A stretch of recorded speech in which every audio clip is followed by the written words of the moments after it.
Stephen's old Jeep climbed the winding road to his lakeside villa just as the late afternoon sun dipped behind the tall firs, painting the sky in soft orange and purple hues. He gripped the steering wheel, each mile bringing back memories of building this place with Laura, his late wife, choosing every tile, every window, every nail with her hand in his. His heart thumped when he saw the white bathrobes on the terrace, steam curling from coffee mugs in his favorite spots. Kelly and her husband Mark stood side by side, their backs to him, surveying the view as if they owned the place. He parked, took a breath, and walked up, his weekend bag sliding from numb fingers. "Dad, you can't stay," Kelly called, her voice flat, echoing across the terrace. He swallowed hard, forcing a calm he did not feel. "I drove 2 hours for this quiet weekend," he began, but Kelly cut him off, laughter cold and sharp. "This is our house now," she said, and Mark nodded without looking at him, as if Stephen were a stranger. He stepped past them, bag at his feet, and pushed open the front door, expecting anger or grief, but finding only the quiet hum of the refrigerator and the soft click of the security system. His photo with Laura still sat above the fireplace, but the warmth he remembered felt gone. He followed Kelly's voice as she pointed out the guest room view, the wine cellar stocked with his favorite vintages, and even the study where he planned to sit by the fire and read.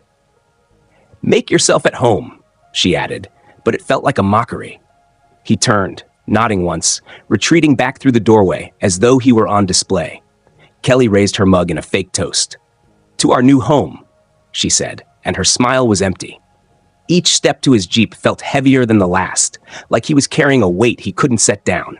He glanced back one more time, heart twisting with both shame and fury, as the two figures melted into the villa's warm glow. He slid behind the wheel and drove away in silence, the wind from the lake brushing cold air through the open window and whispering, "This is not over." By the time Stephen returned to his modest cottage in downtown Eugene, the sky had turned a deep, cool blue, and the first stars were just beginning to peek through gaps in the clouds. He carried his weekend bag inside without looking at it, setting it aside in the hallway before flicking on the desk lamp and sitting at the small wooden table strewn with papers. The house was quiet, except for the low hum of the heating system and the distant sound of cars on the wet street. He poured himself a cup of strong black coffee and knocked it back in one gulp, feeling the bitter heat chase away the cold knot in his chest. He pulled his laptop from his bag and flipped it open, his fingers hesitating for just a moment before he logged into his email.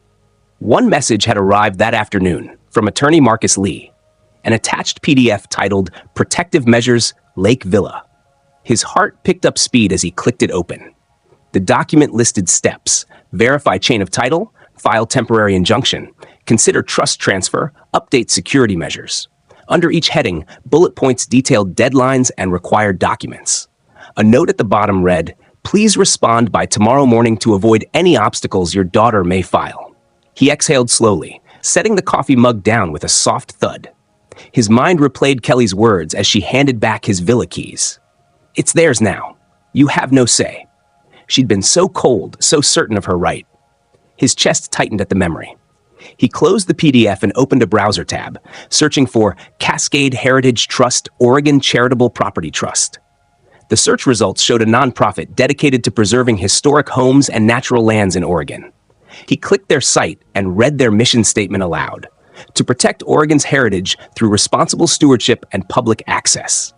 He felt a surge of hope. This could be the answer Kelly never saw coming. He emailed Marcus, typing, "Please prepare deeds to transfer my villa to Cascade Heritage Trust with reserved lifetime occupancy rights. Let's finalize by Monday." He hit send before doubt could creep in. Then he opened his phone and called his neighbor, Alan, a retired IT specialist who owed him a favor from years ago after Stephen had helped fix his basement flood. "Hey, Alan, can you stop by tomorrow morning? I need help upgrading my small smart home system at the villa." He explained briefly, leaving out details, but Alan's reply was enthusiastic. "Sure, Steve. I've been tinkering with some new security cams and smart locks. Let's do it." Stephen hung up, leaning his head back against the chair. The ceiling looked the same as always, but nothing felt the same. He thought about Laura and how they dreamed of aging in that villa, hosting friends on the terrace, sharing quiet mornings, watching the lake mist drift. He shook his head, rubbing his temples. Laura would be furious if she knew Kelly tried to take it all away. But Laura also believed in justice and in standing firm when wronged. He felt a new resolve harden inside him. He opened a fresh document and began jotting notes. Chain of title review, deed transfer timeline, security upgrades list, key contacts, Marcus, Allen, title company, notary. Each bullet point felt like a small step toward reclaiming what was rightfully his. He glanced at the clock, 11:45 p.m. Another night of restless planning lay ahead, but this time he wasn't drowning in despair. He was mapping a path forward. He stood and went to the small kitchen, pouring himself another cup of coffee. The wind had picked up outside, rattling the window panes. He pulled the curtains closed, shutting out the darkness. As he walked back to his desk, his phone buzzed with a text from Kelly. "Dad, I know what you're doing. Don't make this harder." He read it twice, tasting her anger and fear between the lines. "Too late," he whispered to the empty room. With one hand on his phone and the other on his coffee mug, he clicked open his notes and began typing more details. Wednesday, meet Allen at Villa for security install. Thursday, finalize deed transfer documents with title company. Friday morning, file transfer and injunction. Saturday night, ready for any move they make. He paused to look out the window, where streetlights gleamed on damp pavement. The world beyond was quiet, unaware of the storm he was preparing. In the silence, he felt a thrill of anticipation. This was his home, his memories, his life, and he had every intention of protecting it. The knot in his chest loosened as the plan took shape on his screen. Tomorrow, the first round would begin, and Kelly would find that the lakeside villa had more than just memories within its walls. It had defenses, legal and technical, ready to meet her cold betrayal with an unexpected force. He finished the last sip of coffee and shut the laptop, the room going dark, except for the glow from his phone. The storm outside began to ease, the wind dying to a soft whisper. He set his phone on Do Not Disturb, stood and stretched. For the first time since Saturday, he felt calm. He headed to the spare bedroom, thinking of the villa and of Laura's gentle smile, and finally fell into a deep, determined sleep. By Wednesday morning, Stephen could feel the tension coiled tight in his chest as he drove the familiar 2-hour route from Eugene up into the fear-covered hills of southern Oregon. The sky was pale and overcast, the air cool and smelling faintly of damp earth. Allen rode beside him in the old pickup, crates of security cameras, smart locks, motion detectors, and a laptop balanced on his lap. When they arrived at the villa, the terrace looked calm under drifting mist, the lake beyond glassy and still, unaware of the battle about to unfold. Stephen carried his weekend bag inside, leaving it by the guest room door, and motioned toward the study where he and Laura once sat by the fire reading together. "First things first," he said softly, then introduced Allen to the villa's aging smart home hub. They set to work. Allen mounted cameras in every corner. Entryway, living room, kitchen nook, even the wine cellar and study, running discrete cables behind baseboards and testing each angle. Stephen watched the feed flicker to life on the laptop screen. 4 live views, each clear and bright. He nodded in satisfaction. Next, they replaced each standard lock with a smart lock that required a secure code or fingerprint. Allen programmed them to tie into a central control app on Stephen's phone, ensuring that any attempt to open a door without proper authorization would trigger an alert. As the locks clicked into place, Stephen felt the villa reclaim its dignity. But he was nowhere near finished. They installed motion sensors along the terrace rail and in hallways. Whenever someone moved, the system would register the disturbance. Then came Allen's favorite part, the audio module. He concealed a discreet wireless speaker beneath the entryway table and connected it to a script he'd carefully drafted with Stephen's input. Messages in a calm, measured tone that would address intruders by name if their faces were recognized by the camera feed. "Welcome to your home," the script began. "But you are not the owners. Please vacate immediately." If the motion persisted, more insistent variants of the message would play. And after 30 seconds, water valves hidden under floorboards would open, sending cold water flowing through every faucet in the house.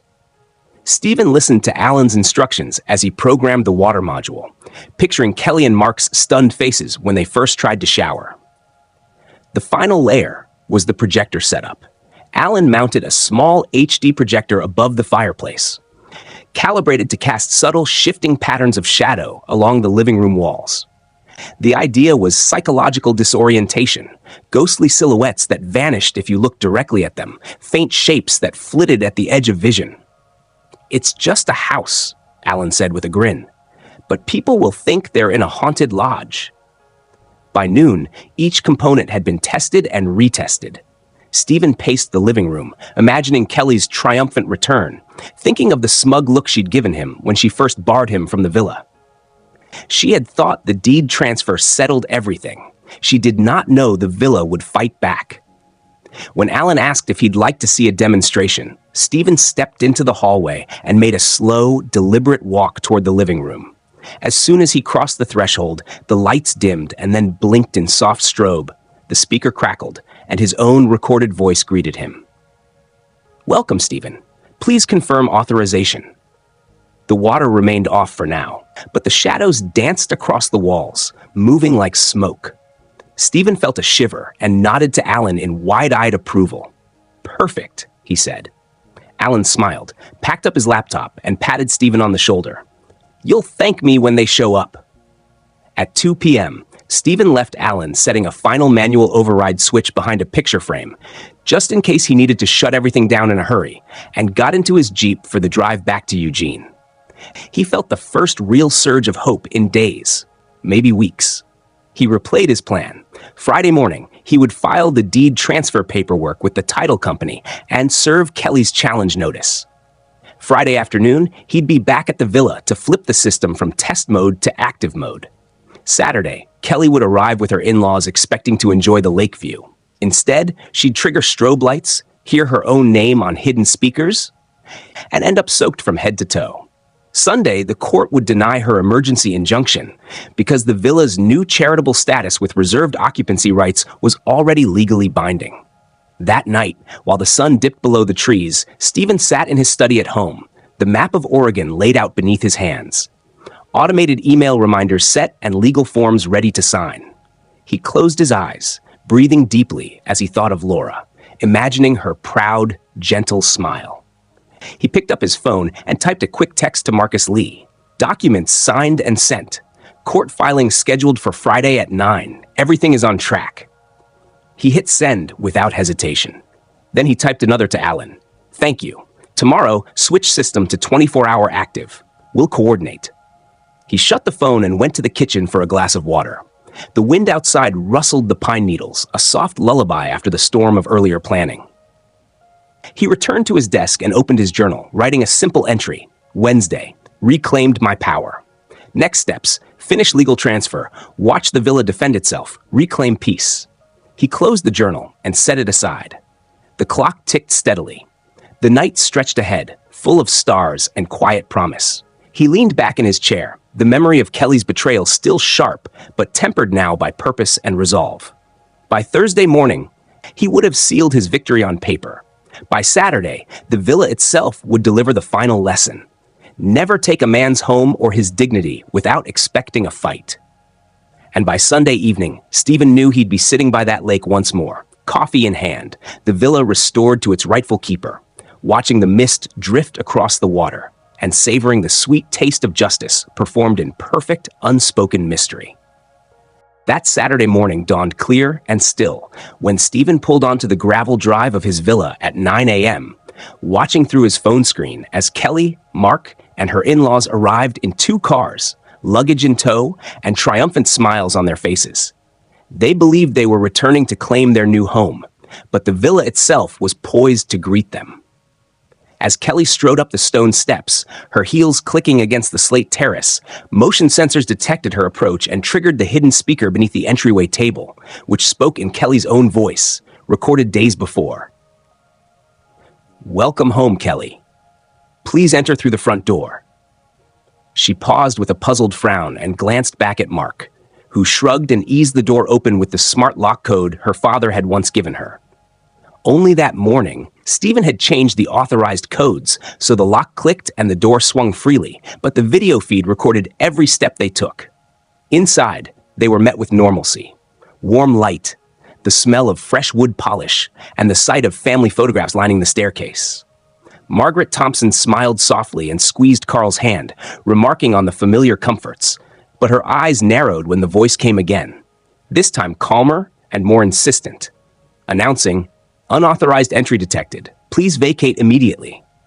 The luxury suite beyond the foyer seemed untouched, yet the lights dimmed and shifted tone, bathing the hall in soft green hues that made curtains and rugs appear strangely textured. As Margaret moved forward to silence the speaker, a second message played.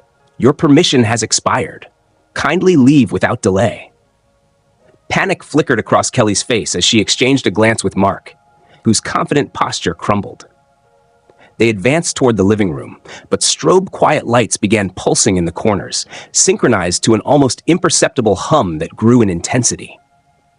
Before they could retreat, the subtle projector hidden above the fireplace cast drifting shadows, indistinct figures pacing along bookshelves and dancing behind furniture, so faint and odd that when they blinked, the shapes seemed to vanish.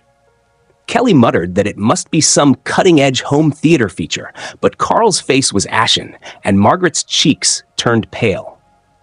When they pressed on, the motion sensors triggered the next phase. Water valves opened and torrents of icy water gushed from faucets in the guest bathroom and kitchen sink, flooding floors and sending the family backing away, shoes soaked and clothes splattered. Kelly screamed, "What is happening?" Mark lunged for his phone to call her father, but the in-house Wi-Fi had been rerouted and his signal dropped. A more urgent voice message then sounded, this one in Stephen's calm but firm tone. "This property belongs to Fred Martinez. Your claim is invalid. You must depart at once." Silence followed for a heartbeat.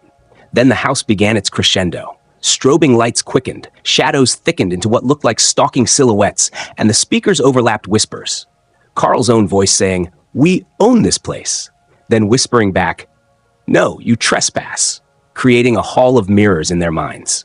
Kelly lunged for the front door, but the smart lock engaged its lockdown protocol, audible as a soft click, preventing exit until the system reset. Terrified, they split into pairs. Kelly and Mark toward the hallway, Margaret and Carl toward the study, only to find both rooms suddenly alive with more sensory tricks. The study lights blinked off, leaving only the projector's eerie silhouettes dancing across walls, while gusts of forced air from hidden vents rustled papers on the desk as though an unseen presence hurried through.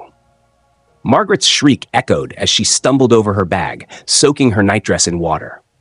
Kelly's voice broke into sobs as she pounded on the door, shouting, "Dad, stop this! You promised we could have it!" But the automated response from the speakers replaced her words. "Your authorization has been revoked. Please vacate." Mark, teeth chattering, wrapped an arm around Kelly, trying to comfort her, but as he did, the lights flickered into red strobe, adding a nightmarish urgency that sent their hearts pounding. Meanwhile, outside the police, summoned by Marcus Lee's prearranged call, pulled up in marked cars and strode to the front door, blue lights flashing distantly through the windows. When they tried the handle, they found it locked electronically, and on commanding the door open, it resisted until a digital override from Stephen's phone released it seconds later, allowing officers to enter. They were greeted by chaos, a dusting of water across the tile floor, a tangled mess of cords and gadgets Alan had tucked away, and a family shrieking in confusion. The chief officer looked at Kelly and Mark, then at the locked smart panel readout on his handheld scanner, and shook his head. "Sir, you'll have to disable this system, or we can't secure the scene. It appears fully legal, but completely automated."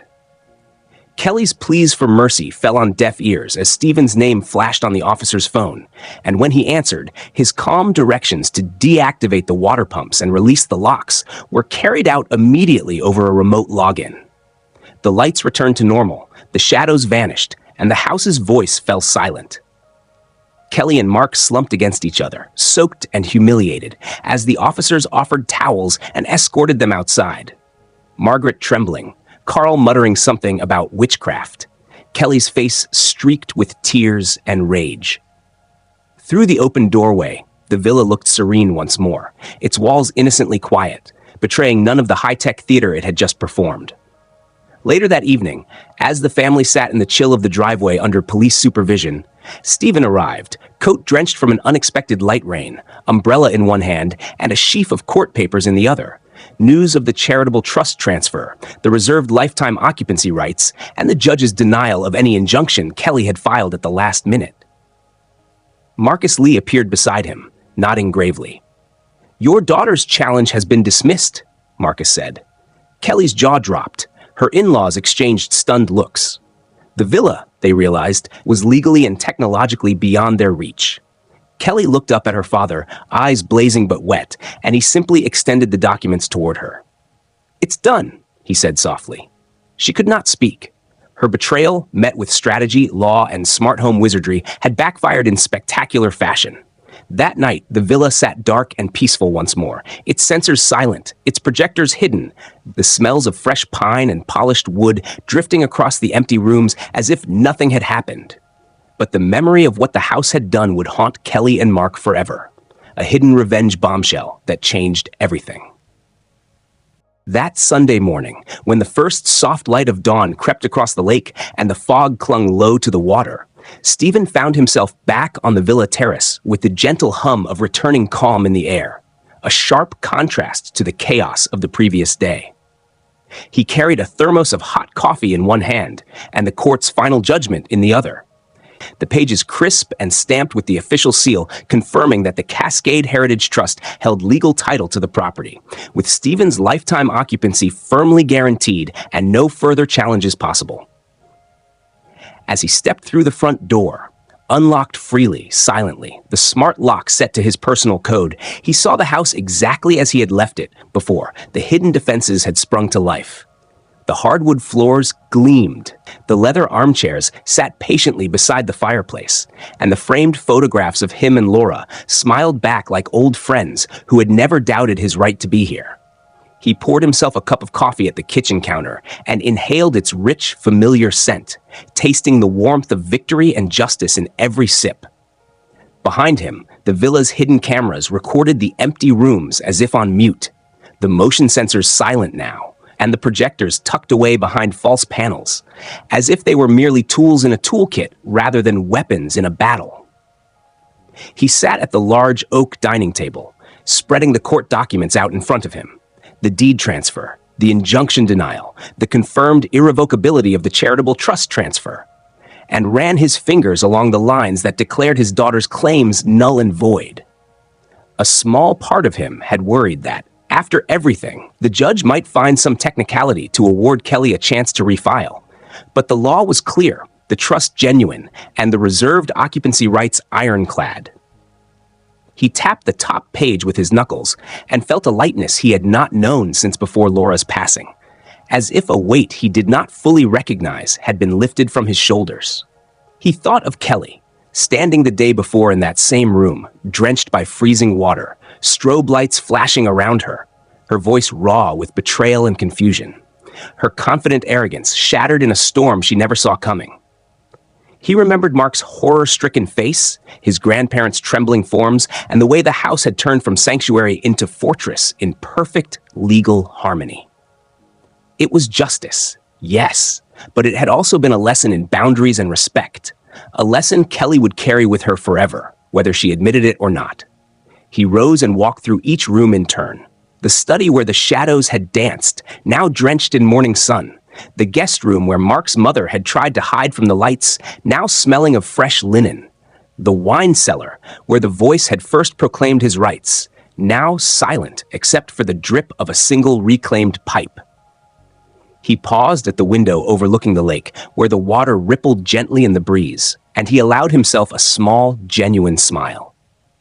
He thought of Laura's soft warnings, her belief that kindness did not require sacrifice of self-worth, and he felt her presence in every corner.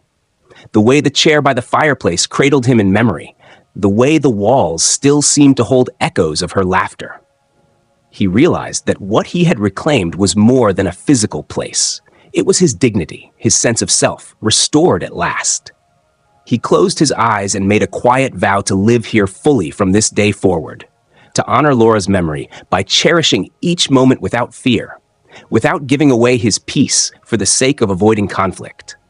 Outside, He could hear the distant rumble of engines as the Thompson family's cars rolled away for the final time, their departure escorted by the polite but firm presence of county officers who had come at his request to ensure an orderly exit.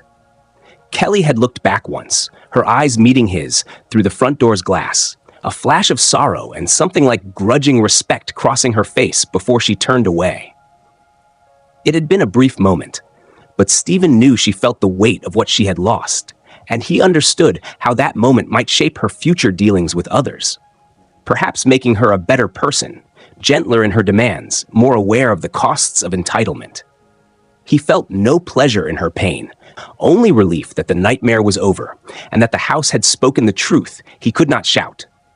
This was his life, his home, and no personal betrayal, no emotional manipulation could strip him of his right to belong. He poured another cup of coffee and carried it to the terrace, where for the first time in years he sat untroubled. The villa embraced him like an old friend restored. The birds called out in the garden beyond, and the mountains held silent witness. In that quiet morning hour, Stephen felt at peace, wrapped in the knowledge that justice, when pursued with patience, strategy, and respect for the law, can be kinder than revenge, yet firm enough to protect what is rightfully ours.